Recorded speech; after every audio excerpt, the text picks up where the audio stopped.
Hello, I'm Sudarshana Starshine Star. How are all of you doing? I hope this finds you doing very, very well. It's a beautiful Friday. It's October 3rd, 2025. I have a YouTube channel called It's the Dazzling of the Light, or you can just go to YouTube and type in at Sudarshana Starshine Star to access my over 270 podcast clips and a few videos there. On some pretty interesting topics. I really am not interested in doing mundane clips, so I think you'll enjoy it. And why not join? It's free. And if you like the content, please remember to like, share, and subscribe, as well as hit the notification bell. I appreciate you. Thank you for doing that. I begin all of my podcasts with the three opening prayers, which are in Sanskrit and Telugu. And this is to bless, uplift, and purify and protect you, me, and this clip. They are the Guru Mantra, the Ganesha Mantra, and the Gayatri Mantra, and they are short. Before I do that, however, I command on the sacred blood of Jesus the Christ, Yeshua, to flow over all of us in this moment, all of us and all of our beloveds, and all of our social media accounts, and all the ways that we speak and express ourselves for the best and the highest. I command on the sacred blood and the holy presence of Jesus the Christ to remove all satanics, all satanic attachments and entities, all demonics, all demonic attachments and entities. Cast out the spirit of pain, cast out the spirit of fear, cast out the spirit of lack, cast out the spirit of poverty, cast out the spirit of ill health, cast out the spirit of mental instability, confusion, fogginess, illness. Yes. Yeshua, please send your healing presence now. Thank you. Yeshua, please heal the wounds in our soul. Thank you. Jesus the Christ, Yeshua, we receive your healing. Thank you so much. Amen. Swaha. I also ask that the beautiful, divine, comforting, blessing, powerful, enriching, confidence raising, purifying presence of Mother Mary be here with all of us and all of our beloveds right now, and that we receive her beautiful, sacred, loving blessings and peace. Thank you, Yeshua. Thank you, Mary. Swaha. Now for the prayers. Om, Om, Om, Guru Brahma, Guru Vishnu, Guru Devo Maheshwaraha, Guru Sakshat Parabrahmam, Tasmahi Sri Guruve Namaha. Om Shuklam Bharataram Vishnum Sashivarnam Chatubhujam Prasanavaranam Dhyaye Sarva Vignopashante. Om Bhuvasuvaha Tatsavitur Varenyam Bhago Devasya Dhimahi Dhiyo Yonaha Prachodayat. Om Shanti Shanti Shanti. Excellent. Well, I'm going to call this podcast Red October Part 1. The hunters have been hunted. Okay, let's go. President Donald J. Trump on Truth Social today posted this. Hamas has been a ruthless and violent threat for many years in the Middle East. They have killed and made lives unbearably miserable, culminating with the October 7th, and this is in all caps, massacre in Israel. Babies, women, children, and people, and many young men and women, boys and girls, getting ready to celebrate their future lives together. As retribution for the October 7th attack on civilization, more than 25,000 Hamas, quote, soldiers, end quote, have already been unalived. Most of the rest are surrounded and, this is in caps, militarily trapped. just waiting for me to give the word, in quotation marks, go, for their lives to be quickly extinguished. As for the rest, we know where and who you are.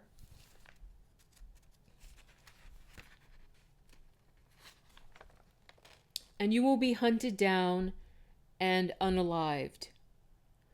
I am asking that all innocent Palestinians immediately leave this area of potentially great future DEATH for safer parts of Gaza. Everyone will be well cared for by those that are waiting to help. Fortunately for Hamas, however, they will be given one last chance. Great, powerful, and very rich nations of the Middle East and the surrounding areas belong, together with the United States of America, have agreed with Israel, signing on to peace after 3,000 years in the Middle East. This deal, and this is all in caps, this deal also spares the lives of all remaining Hamas fighters! Exclamation point. The details of the document are known to the world, in caps. World is in caps, and it is a great one for all! Exclamation point. We will have peace, in all caps, in the Middle East, one way or the other. The violence and bloodshed will stop. And this is in capitalization, all caps. It says releases, not release. So I'm going to read it exactly as it is, because nothing's an accident when President Trump puts out these messages. Releases the hostages, all of them, that are DEAD now! Exclamation point.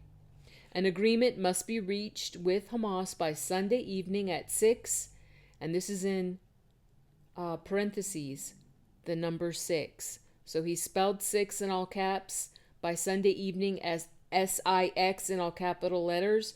Then after that he put in parentheses the number 6, then PM, Washington, D.C. time. Every country has signed on! Exclamation point. If this, and this is in all caps, last chance agreement is not reached, all in capital letters, hell, like no one has ever seen before, will break out against Hamas. And this is in all caps. There will be peace in the Middle East one way or the other. Thank you for your attention to this matter. And then in an unusual way, he signs it all in capital letters, President Donald J. Trump. And that was October 3rd, 2025. That was this morning. So that's a very firm message. We do have some developments, though, since I started this, that I'll talk to you about it towards the end of this podcast, because some new developments happened after I wrote that message down for you guys for this podcast. So I'm going to change now to, this is from a YouTube short by Benny Johnson, and the title of it is Kristi Noem orders ICE to arrest violent protesters in Chicago. Homeland Secretary Kristi Noem. So here's Kristi, and I think I'm going to use the photograph of Kristi Noem addressing the troops that are around her with the tank in the background, and as well as a chief. Oh, and I forgot to look up his name. He's been speaking lately, but he was standing just off to her left, and he addressed the troops that were there as well in Chicago. Now, let me just go to what she said. She said, "Everybody, I just want to thank you for all the work that you're doing, and especially what you're doing for the people of Chicago. They're so grateful that you're here. But you're setting an example for the rest of the country. Everybody is watching how strong you are here in the operations and the professionalism in which you're conducting this law enforcement and restoring some safety back to the city, and it's rippling across the country. Just know that everywhere I go, people are so grateful for the work that you're doing. And you know, it may seem like right here, when you're in the middle of this chaos, that you're not necessarily sure of it. But boy, the American people are just thrilled to have you, and to have you on the job and on the task of restoring and making America safe again. So today when we leave here, we're going to go hard. We're going to hammer these guys that are advocating for violence against the American people. What they are doing is advocating to harm not just you and your colleagues, but your families, and they're doxing your identities and victimizing people every day by the way that they're talking, speaking, who they're affiliated with, who they're funded with, and what they're talking about as far as consequences for what we're doing by protecting this country. So we're going to go out there and we're going to make sure that there's consequences for the way that they're behaving. And then we're going to prosecute them. We're going to bring them to justice. We're not taking this anymore. The president's sick of it. I'm sick of it. And we're going to give you guys all the authority that you need to go out there and arrest these individuals for advocating for violence against you. Does that sound all right? So the chief is going to give you a little bit of instruction. Actually, it's going to be a little bit different, but then we're also going to partner with our other agencies. We don't just have Border Patrol and ICE and HSI here. The FBI's here as well. And we've always got our DOJ, Department of Justice, partners that are fantastic. And so this is a whole of government approach to restore law and order. And I'm happy about it. And we're going to try to buy that building today. And Christina points to, I guess it's the building that's next to the ICE facility in Chicago that the Antifa and all the rioters keep attacking. And so she must be pointing to a building next to it. So she says, and we're going to try to buy that building today. So give you more space, let you spread out and tell everybody, send a message that we're not just here, we're here to stay. And we're expanding, and we're going to make this city safe again. Good? All right. Where's the chief? And then the chief responds, right here, ma'am. She says, all right, sir. And then the chief, all right, folks, we heard it. It's roll-up time here, all right? State instruments, a hard power. They're going to be put into full effect. So what's going to happen is when we decide to roll out, I'll lead the way up front. That crowd there is an unsafe crowd on either side. We're going to roll them all the way out of here. And when they resist, what happens? And then the assembled men respond in unison with the chief. They get arrested. So, it's now going to be a free arrest zone. And I'll give them one warning, and that'll be for safety of us. And for the safety, and for the secretary to leave. So they're getting it here as soon as we leave. Everybody good with that? And they all respond, yes, sir. And I just have to say, that is glorious.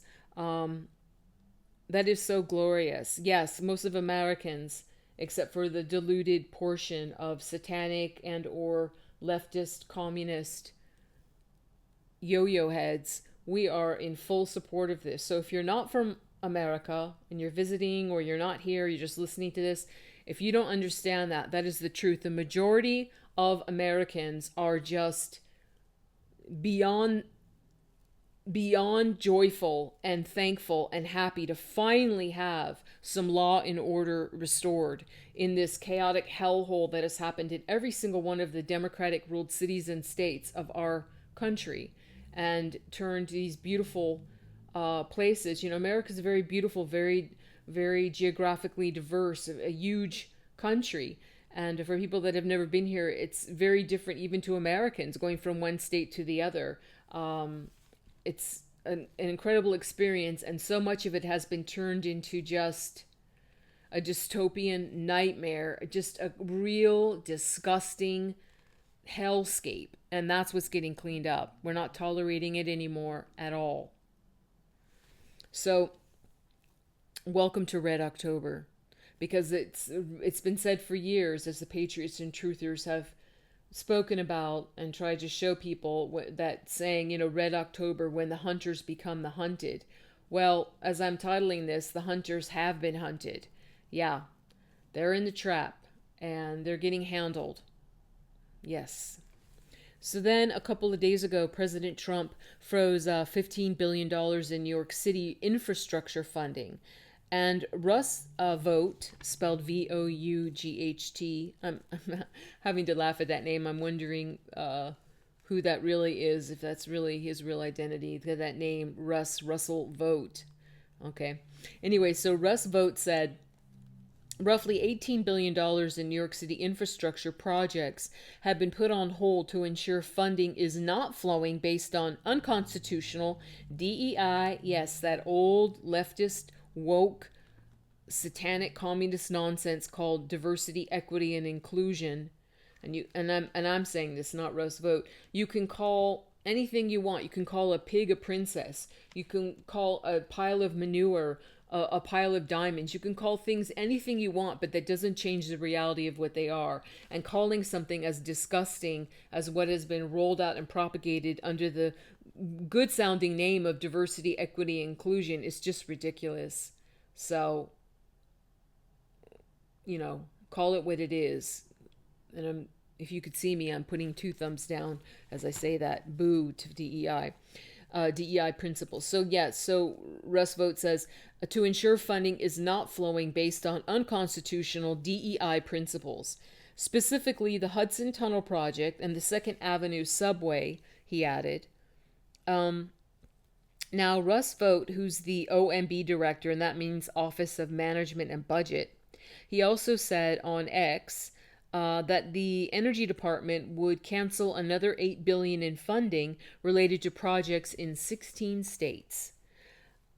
Nearly $8 billion in green new scam funding to fuel the left's climate agenda is being canceled, Vogt wrote. More info to come from @Energy.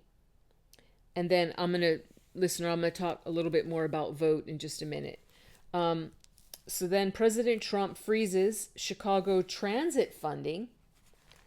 Yeah, that was just, I believe, today. So U.S. President Donald Trump's administration froze $2.1 billion in Chicago transit funding on Friday, starving another Democratic city of funds as the government shutdown extends to its third day. Or entered its third day, rather.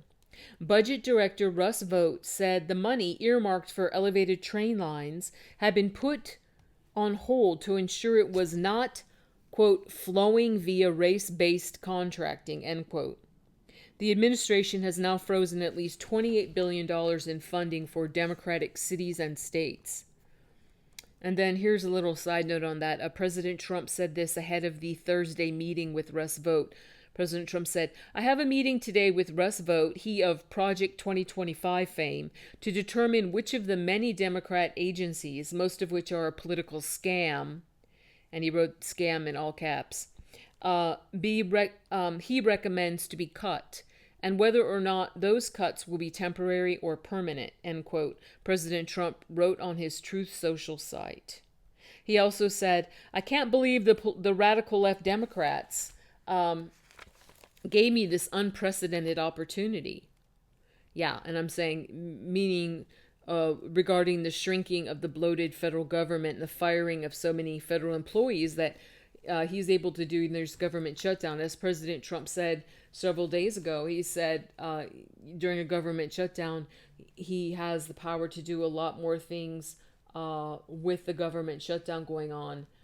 He gets some more executive powers that aren't there if the government weren't shut down. So he declared it boldly and clearly before the government shut down. He said it several days ago when everyone was still in a big scuffle, seeing if we were going to close down the government or not. So, yeah, it's not a secret.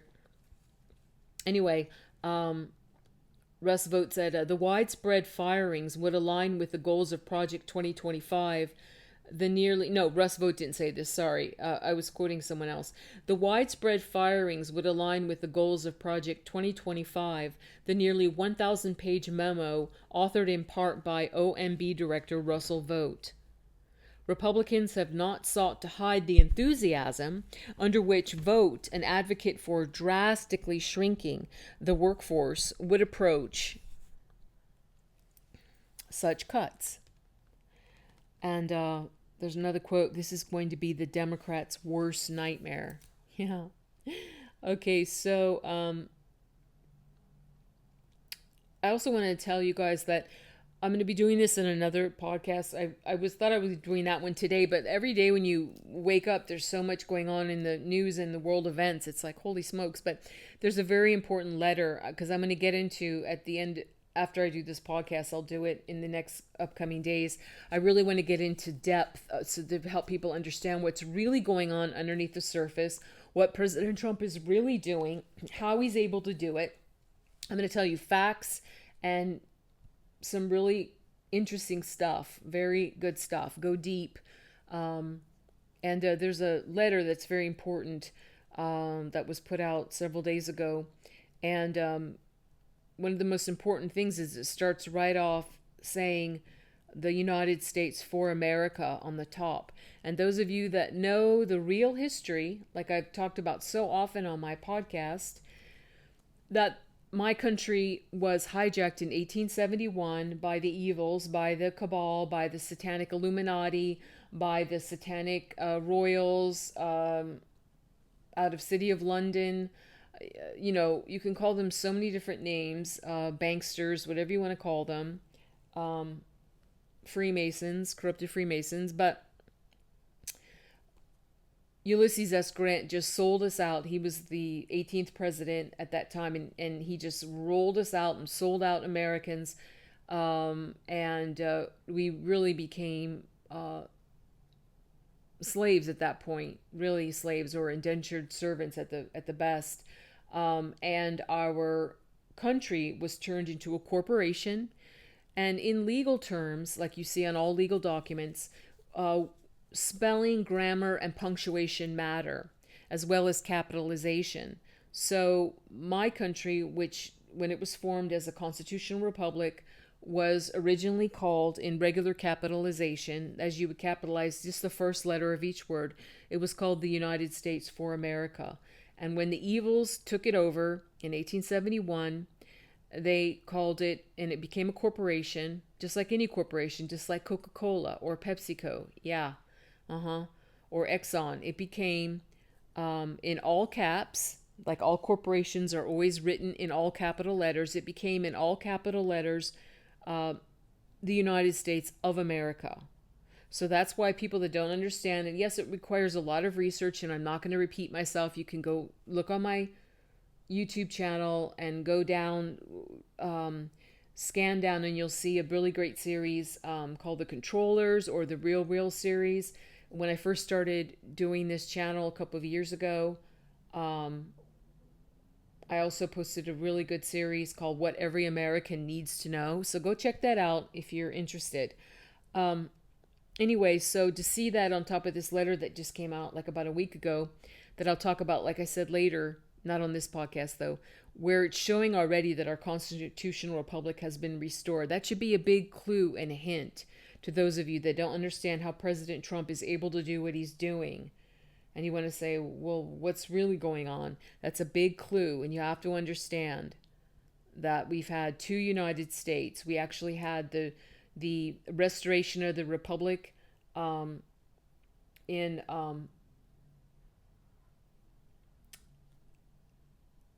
the summer, in July, in 2019, on July 4th,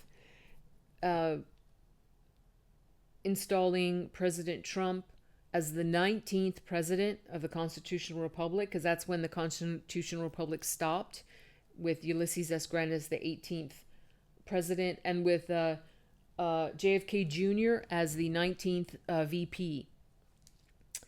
So let me go back to this now. Okay, so the Republic is back. Also, why I wrote that little note down for you guys to hear is because America, the Constitutional Republic, my country, was never meant to have anything but a small government, period. You know, just a small government to handle things. The government works for we the people. We are not supposed to be indentured servants or slaves of the government, but that's what's been going on for so long.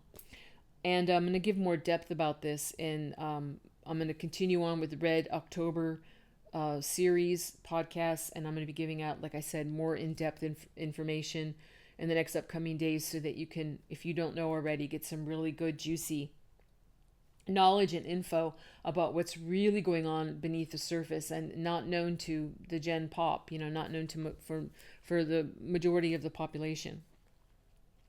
Right now we're going to go to, there's a great channel run by Matt Morse, Morse, called, and he titled this thing this morning called Emergency White House Press Conference. So he's saying, it's early Friday a.m., folks. Something strange happened today. Every single day, I'll tell you what.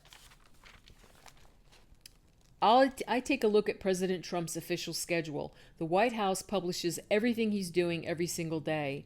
We know about a day and a half in advance. It's all publicly published.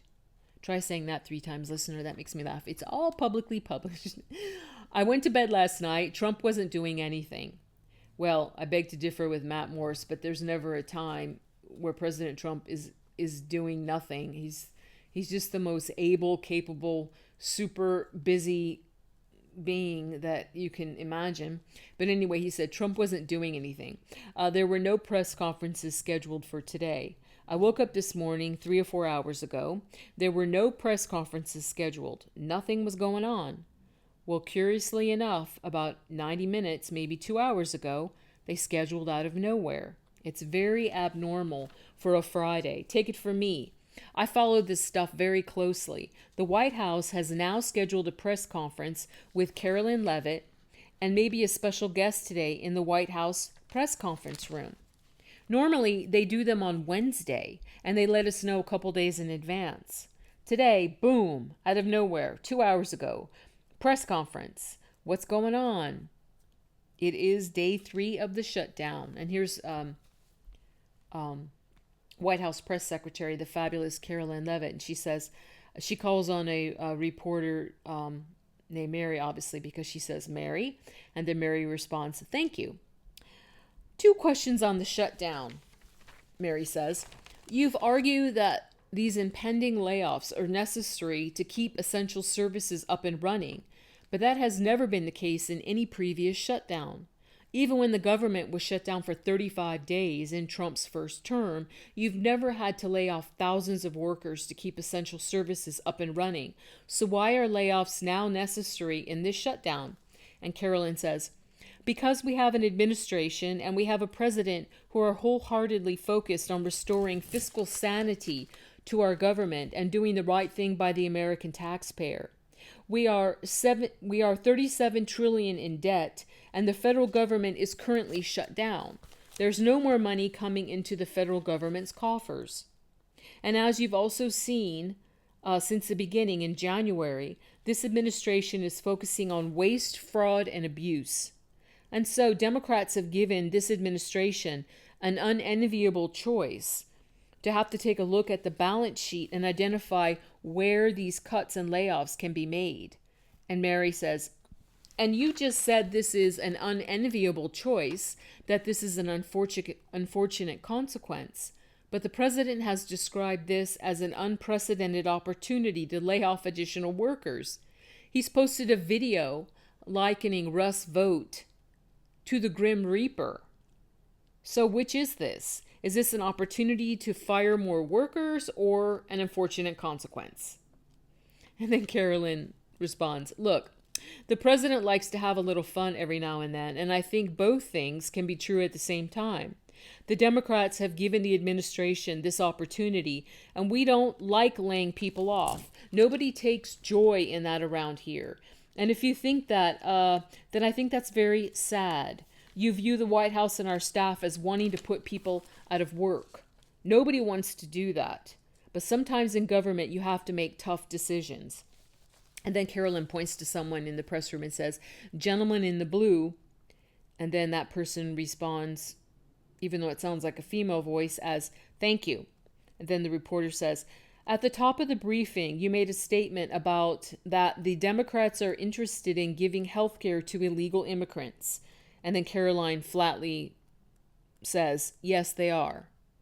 And then the reporter goes on, U.S. law already prohibits that. It's a 1996 law saying that they cannot give unauthorized immigrants any federally subsidized health care coverage through Medicaid the Affordable Care Act, or the Children's Health Insurance Program. There seems to be a disconnect in the message. Carolyn interrupts and says, Are you denying that Medicaid money has never gone to illegal aliens in the United States of America? And the reporter says, I'm not denying anything. I'm asking you if you can explain the disconnect in the message. And then Carolyn says, I most certainly can. The Democrats' proposal, their continuing resolution, let me just reiterate. The Republicans' continuing resolution was a clean continuing resolution. There was no partisan politics injected into it. There were no conservative wish lists injected to it. What the Republicans want and still want to this very second is a clean, continuing resolution to fund the United States government. What did the Democrats want in their continuing resolution? They inserted a provision to undo a provision in the Working Families Tax Cut, the one big, beautiful bill that ended taxpayer-funded health care, illegal benefits for illegal aliens. Democrats' proposal would require Medicaid to pay more for emergency care provided to illegal aliens than Medicaid does for American patients who are disabled, elderly, or children. And this bill would have also allowed California to continue a gimmick that funds its Medicaid for Illegals program. Those are things that we ended. The Trump administration ended with the passage and the signage of the One Big Beautiful Bill. And it is an undisputed fact, a fact that under the Biden administration, illegal aliens were absolutely receiving taxpayer-funded health care benefits. In fact, in fiscal year 2024, Medicaid costs for emergency services for illegal immigrants skyrocketed by 142% from the previous year to $9.1 billion.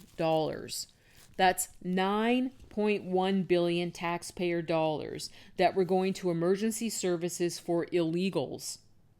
Between President Trump's last full fiscal year under his first administration and Joe Biden's last full fiscal year, Medicaid spending on emergency services for illegal immigrants nearly tripled.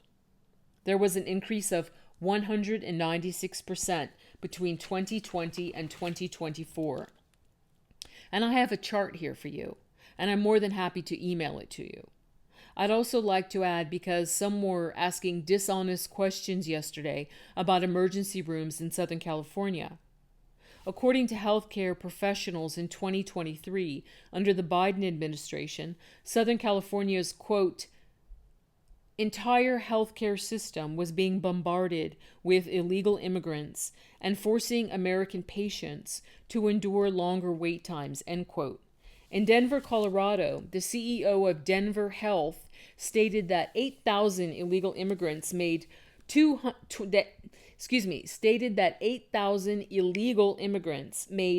20,000 visits to the city's health system in 2023, leaving an uncompensated bill totaling over $10 million. So when an illegal alien goes to the emergency room, who's paying for it? The American taxpayer. The main safety net hospital in Denver had to turn away patients due to the massive influx of illegal immigrants into the community, and UC Health hospitals in 2024 reported their system was under stress from an increasing number of migrants. As a result, according to the head of emergency departments and urgent cares across the hospital system, quote, access is impeded for everyone, end quote. These are healthcare professionals who dealt with this directly, and there's a lot more where that came from. It is an undisputed fact that Democrats want to give taxpayer-funded healthcare benefits to illegal immigrants, period.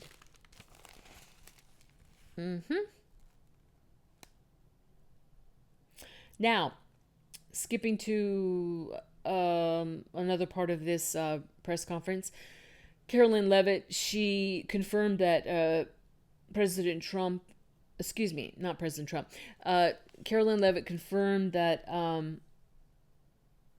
Attorney General Pam Bondi has ordered a full investigation led by Harmeet Dillon, who's an assistant attorney general, into the Portland Police Bureau.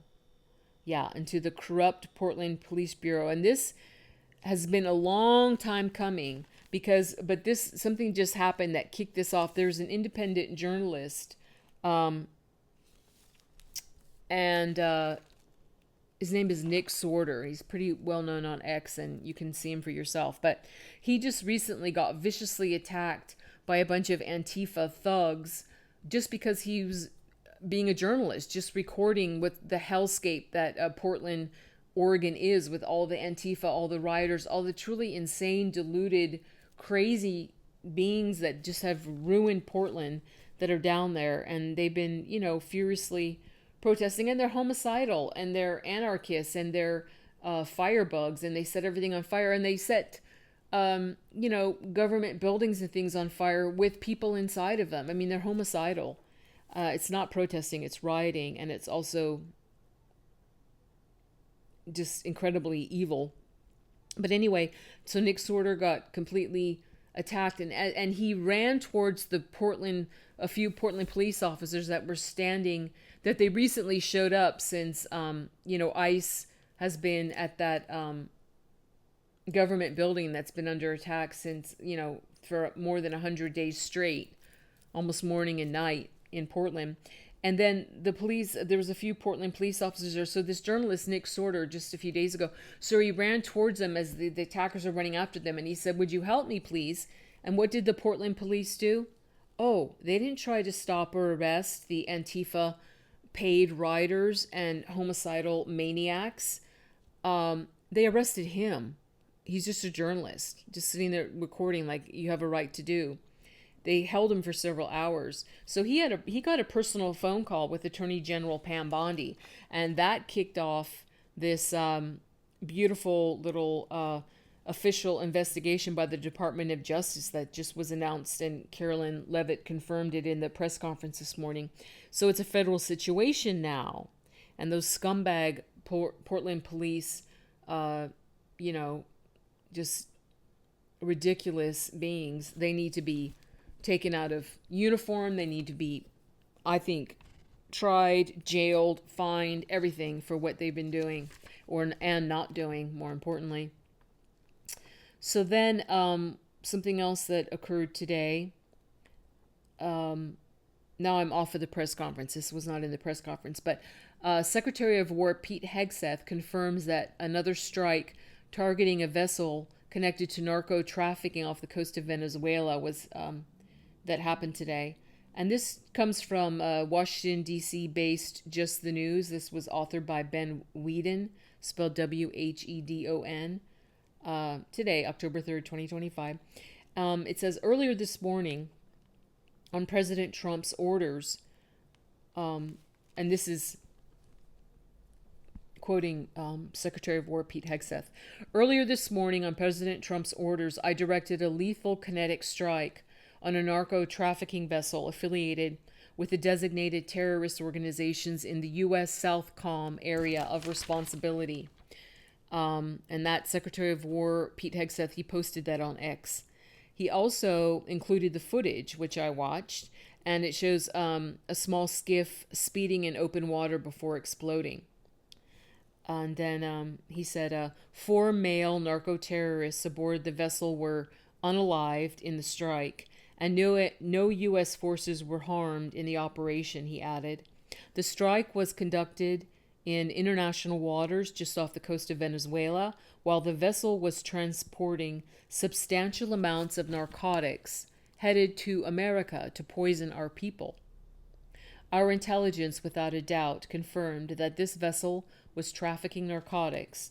The people on board were narco-terrorists, and they were operating on a known narco-trafficking transit route. These strikes will continue until the attacks on the American people are over, he vowed. The strike marks the latest in a string of operations against drug traffickers, especially those based out of Venezuela. The Trump administration told the Pentagon action this week in accordance with the laws of, quote, armed conflict, end quote. The United States has now reached a critical point where we must use force in self-defense and defense of others against the ongoing attacks by these designated terrorist organizations. the administration said in a memo. Yep, it's got to be done. So then President Trump, this is now about Hamas. So President Trump posted first a quote on True Social, then he posted exactly what Hamas sent him. And I can't show you guys, and I don't feel like reading it. It's kind of long, but Hamas's official signed statement that they gave him after what he said, and then his response to that. So let me go into it a little bit. So ending on this, there's news that Hamas has accepted some elements of President Trump's Gaza plan, but says others require further negotiation. Like Hamas agreed to hand over administration of Gaza and to release all the remaining hostages, meaning the few that are alive and the ones that are unalived, their bones, to release all the remaining hostages, but Hamas wants to seek further negotiations over many of its other terms. And so he posted this today at 2:14 p.m. President Trump did. He said, based on the statement just issued by Hamas, I believe they are ready for a lasting peace, and he spelled peace in all capital letters. Israel must immediately stop the bombing of Gaza so that we can get the hostages out safely and quickly, ! Right now, it's far too dangerous to do that. We are already in discussions on details to be worked out. This is not about Gaza alone. This is about long-sought peace, and he spelled peace in all caps. This is not about Gaza alone. This is about long-sought peace in the Middle East. Whew, let's hope, guys. Let's hope. So then I was laughing because as I was getting this down to do this podcast, just when I thought I would end it, some more stuff happened in the news cycle. I was like, this is quite a Friday. So then, even though I never usually quote the LA Times, they're the first ones that put out this headline. So I'm just going to serve this up. This came out today at 2:35 p.m. Pacific time. LA Times headline says, Supreme Court says again Trump may cancel temporary protections for Venezuelans granted under Biden. And there was an article written by David G. Savage and Andrea Castillo. The bulletin points were Supreme Court rules for the second time that Trump administration can cancel temporary protected status, the TPS that you hear about, can cancel temporary protected status for approximately 600,000 Venezuelans. The decision reverses lower court rulings that had blocked the cancellation. The ruling creates confusion as some Venezuelans keep protections through 2026, while others face the risk of deportation starting next month. And this came out of Washington. The High Court granted an emergency appeal from Trump's lawyers and set aside decisions of U.S. District Judge Edward Chen in San Francisco and the Ninth Circuit Court of Appeals. Although the posture of the case has changed, the parties' legal arguments and relative harms generally have not. The same result that we reached in May is appropriate here, the court said in an unsigned order. That was a direct quote. Then last month, a 3-judge panel of the Ninth Circuit Court said Homeland Security Secretary Kristi Noem had overstepped her legal authority by canceling the legal protection. But President Trump's lawyer said the law bars judges from reviewing these decisions by U.S. immigration officials. Yeah. And once again, listeners, it has to be how many dopes do not realize what executive powers mean? Yes, hello, the 3 branches of the United States government, legislative, judicial, executive. Do not confuse those categories. These district court judges do not get to supersede executive power by the CIC. Our president, no, they do not. And then just when I thought, okay, that was over, then this just popped up. And it's Sean P. Diddy Combs. He was sentenced to more than 4 years in prison for they said the reason was for using prostitutes across state lines in freak-offs. Combs got 50 months in prison, and he's required to serve at least 85% of that. But Combs also gets credit for 13 months already served, as he's been incarcerated for that period of time. So he's just got 2.5 years more to go. But as I discussed in some podcasts I did a little bit back ago, if you notice, just notice the pictures. Go back a little bit. Look at the authentic Sean Combs, P. Diddy. Look at him, look at his photos, and look at his photos right after he got arrested and who showed up in court. You'll say that being looks very weird. Yeah, it's a clone. It's not the real Sean Combs. I've discussed this in several podcasts, and I'm not going to go into it in depth here. If you don't know about the cloning of celebrities as well as political figures, and it's not that hard. There are different types of clones. I have so much to talk about, but I definitely have been putting off doing a podcast directly related to cloning. I've got to get this out there because it's really necessary to understand how common this is. That's not the real Sean Combs. I don't know where the real one is. And also he was far more guilty. It's not just about using prostitutes for freak-offs. He is guilty for crimes against humanity. He is guilty, regarding the children and the babies and those acts. He's guilty of so many filthy things.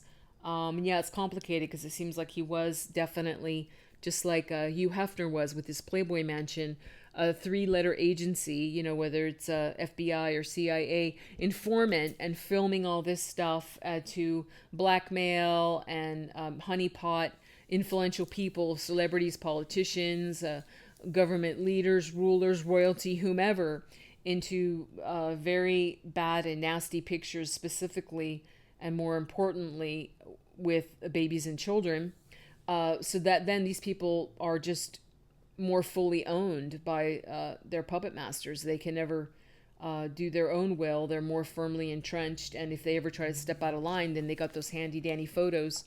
And I'm not saying every single one of those beings that you might hear about in the future that were photographed with these kind of photos actually did those acts, because a small percentage of them were drugged, and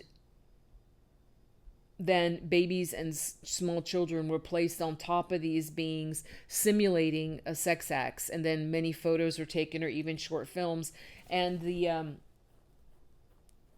people were unconscious while this was happening, but then when they woke up and were shown the photographs or short films so skillfully done, they knew there's no way that people would believe they were innocent. When it looks like they're actually having those relations with babies and children, there's no way they would say, look, I was drugged, I wasn't doing anything. People would be like, oh sure. They knew that their lives were ruined basically, and they just, many of them became, if they were a little bit shady, they became a lot more shady into becoming evil, because a lot of them just gave up. Like they said, well, the evils own me. I might as well join their side. I was going to say join the club, but joining their club requires a lot more than just being a puppet that decides to give in. To them, it's the evils. It's a privilege, a great privilege to be in their club. And you've got to go through a lot of stuff to be in that club, a lot. And a lot of it involves bloodlines. Yes, it does. So, okay, that's the end of this podcast. Thank you for listening. Please remember to like, share, and subscribe. Thank you so much. I end all of my clips with a short closing prayer in Sanskrit and Telugu, and what I'm saying is, God bless all beings in all worlds. Om Loka Samasta Sukhino Bhavantu. Loka Samasta Sukhino Bhavantu. Loka Samasta Sukhino Bhavantu. Om Shanti Shanti Shanti. Yes, peace, peace, peace. God bless you and yours. I'm sending much love and big hugs to you and yours. I'll see you when I see you, and bye-bye for now.